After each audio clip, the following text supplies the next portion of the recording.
Hi everyone, সকলে কেমন আছেন? আশা করছি সকলেই ভালো আছেন। আমাদের চ্যানেলের নতুন একটি ভিডিওতে আপনাকে স্বাগত।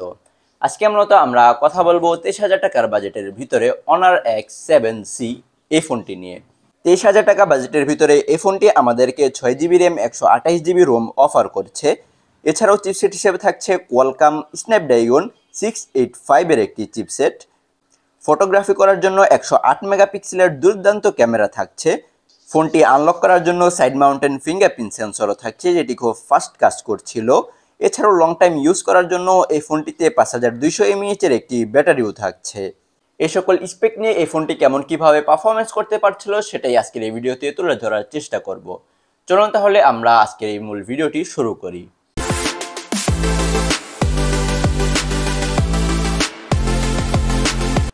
ফার্স্টে ফোনটির লুকস অ্যান্ড ডিজাইন নিয়ে আমরা কথা বলি।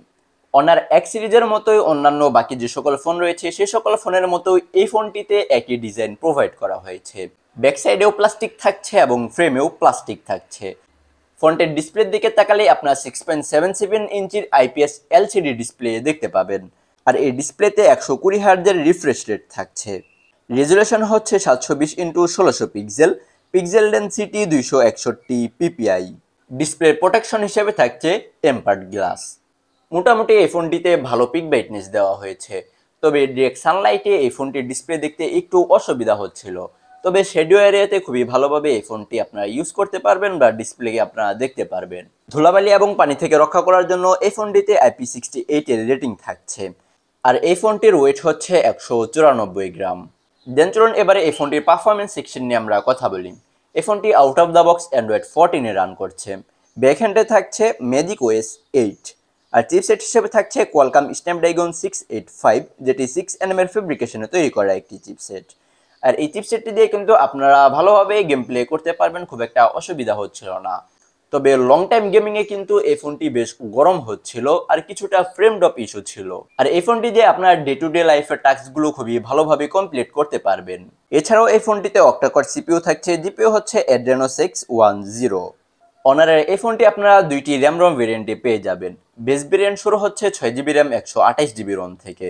এছাড়াও আপনারা 8GB র্যাম 256GB রোমের আরও একটি ফোন পেয়ে যাবেন। তবে এই ফোনটিতে আলাদা করে কোনো এইচডি কার্ড মেমোরি ব্যবহার করার সুযোগ থাকছে না। দেন চলুন এবারে এই ফোনটির ক্যামেরা সেকশন নিয়ে আমরা কথা বলি। এই ফোনটিতে ডুয়েল ক্যামেরা সেটআপ থাকছে। মেন ক্যামেরাতে 108 মেগাপিক্সেলের 1.8 অ্যাপারচারের একটি ক্যামেরা থাকছে। আর এই ক্যামেরা সেন্সর সাইজ হচ্ছে 24mm। মেন ক্যামেরার সাথে 2 মেগাপিক্সেলের 2.4 অ্যাপারচারের একটি ইউজলেস ডেপথ ক্যামেরা থাকছে। তবে এই ফোনটিতে অন্যান্য ফোনের মতো আল্ট্রাওয়াইড শুটারটা থাকছে না। তবে এই ফোনটির মেন ক্যামেরা দিয়ে আপনারা যথেষ্ট ভালো লেভেলের ছবি তুলতে পারবেন। তবে লো লাইটে এই ফোনটির ছবিগুলো খুব একটা আমার কাছে ভালো লাগেনি। তবে প্রপার লাইটিং কন্ডিশনে বা ডে লাইটে খুবই ভালোভাবে এই ফোনটি ছবি তুলতে পারছিল।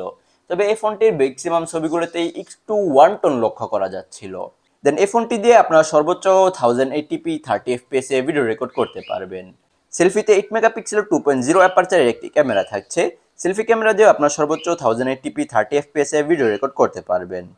দেন এই ফোনটিতে ব্লুটুথ ভার্সন হিসেবে থাকছে 5.0, যেটি খুবই ওল্ড একটি ভার্সন। এখানে 5.2 অথবা 3 দিলে খুবই ভালো হতো। তবে 5.0 তে অন্যান্য ডিভাইসের সাথে কানেক্ট হতেও যে খুব একটা সময় নিচ্ছিল তা কিন্তু না। দেন এই ফোনটিতে সিকিউরিটি হিসেবে থাকছে সাইড মাউন্টেন ফিঙ্গারপ্রিন্ট সেন্সর, যেটি খুব ফাস্ট অ্যান্ড অ্যাকুরেট কাজ করছিল। তবে আমার কাছে এই ফোনটির অ্যানিমেশনটা একটু স্লো মনে হয়েছে। এছাড়াও এই ফোনটিতে অ্যাক্সেলোমিটার সেন্সর, প্রক্সিমিটি সেন্সর এবং কম্পাস সেন্সর থাকছে। তবে জাইরোস্কোপ সেন্সরটা থাকছে না। এই বাজেটের প্রত্যেকটা ফোনে আমার কাছে মনে হয় যে জাইরো সেন্সরটা দেওয়া উচিত। ডিসপ্লেতে আপনারা যে তিনটি কালার ভেরিয়েন্ট দেখতে পাচ্ছেন, এই তিনটি কালার ভেরিয়েন্টে অনার X7C এই ফোনটি আপনারা কিনতে পারবেন। সবশেষে চলুন এই ফোনটির ব্যাটারি সেকশন নিয়ে আমরা কথা বলি। এই ফোনটিতে 5200 mAh এর একটি ব্যাটারি থাকছে। তবে আরও একটি ভেরিয়েন্ট রয়েছে, সেখানে 6000 মিলিঅ্যাম্পারের একটি ব্যাটারি থাকছে। তবে এই ফোনটিতে যে ব্যাটারি দেওয়া হয়েছে, এই ব্যাটারি দিয়ে আপনারা অনায়াসে একদিনের উপরে এই ফোনটি ইউজ করতে পারবেন। আর এই ব্যাটারিটিকে বা এই ফোনটিকে চার্জ করার জন্য 35 ওয়াটের একটি ফাস্ট চার্জার থাকছে। দেন এবারে চলুন এই ফোনটির কিছু লেখেন্সি নিয়ে আমরা কথা বলি। এই ফোনটি 23,000 টাকা বাজেটের ভিতরে লঞ্চ হয়েছে। তবে এই ফোনটিতে কিন্তু অ্যামোলেড ডিসপ্লে দেওয়া হয়নি।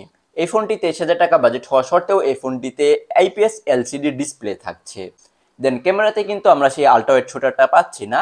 তবে ইউজলেস 2 মেগাপিক্সেলের ডিপ সেন্সর ক্যামেরাটা দিলেও যা, না দিলেও তা। ধরা যেতে পারে যে এই ফোনটিতে মাত্র একটি ক্যামেরাই থাকছে, সেটি হচ্ছে 108 মেগাপিক্সেলের। তবে এই ফোনটি যে ক্যামেরা থাকছে সেখানে যদি 1080p 60 fps দিত তাহলে কিন্তু খুবই ভালো হতো। আর যে চিপসেটটি দিয়েছে সেই চিপসেটটা দিয়ে কিন্তু আপনারা খুব ভালো লেভেলের গেম প্লে একদমই করতে পারবেন না। তবে সময় কাটানোর জন্য টুকটাক ফ্রি ফায়ার পাবজি আপনারা খেলতে পারেন। তবে লং টাইম যদি গেমের চিন্তা ভাবনা করেন তাহলে এই ফোনটি অবশ্যই কিনবেন না। এই ফোনটিতে যেহেতু আইপিএস ডিসপ্লে থাকছে সেহেতু এই ফোনটি আন্ডার ডিসপ্লে ফিঙ্গারপ্রিন্ট সেন্সর বা ওইগুলো নিয়ে কোনো কথা বলার সুযোগই নেই। যে সাইড মাউন্টেন ফিঙ্গারপ্রিন্ট সেন্সরটা দিয়েছে সেটার অ্যানিমেশনটা যদি একটু ফাস্ট হতো তাহলে কিন্তু খুবই ভালো হতো। তো এই ছিল আজকের এই ভিডিও, কার কাছে কেমন লাগলো চাইলে কমেন্ট বক্সে জানিয়ে দিতে পারেন। আর খুব শীঘ্রই আমরা নতুন একটি ভিডিও নিয়ে হাজির হচ্ছি, সে পর্যন্ত ভালো থাকবেন, সুস্থ থাকবেন, আর অবশ্যই আমাদের এই চ্যানেলটিকে সাবস্ক্রাইব করবেন। আর যারা ফেসবুক থেকে দেখছেন অবশ্যই পেজটিকে ফলো করবেন।